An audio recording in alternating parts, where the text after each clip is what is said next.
Lore is possibly one of the greatest things to include in any form of media. But what exactly is lore?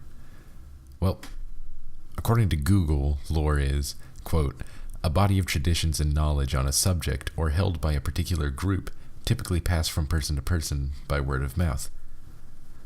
So why exactly would that be important to video games?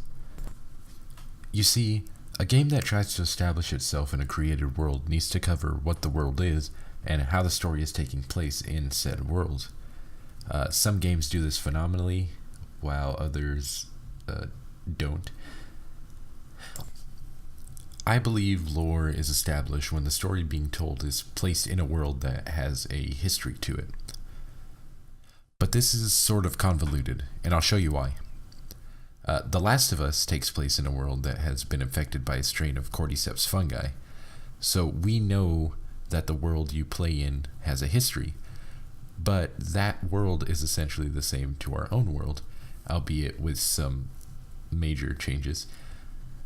But the same can be said about most story-driven games too, because it doesn't establish enough history.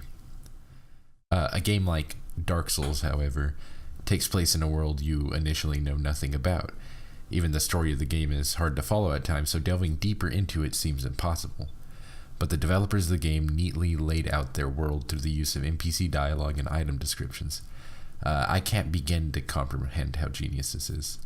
The most intriguing part is that nobody knows the lore completely. There's even tons of YouTube channels dedicated to solving it.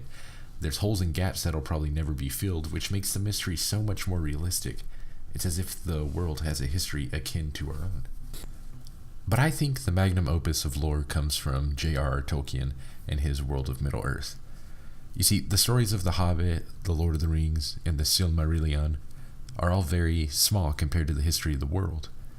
But at the very same time, they seem familiar. The lore of this world can answer some of the biggest questions, like, who's this guy?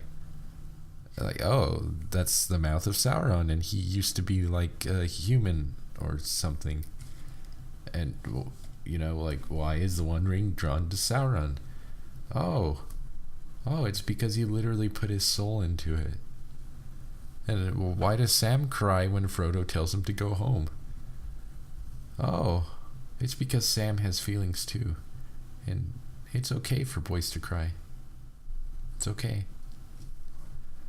But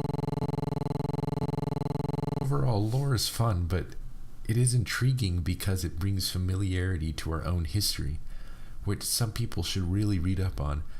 For example, did you know that the first emperor of China literally poisoned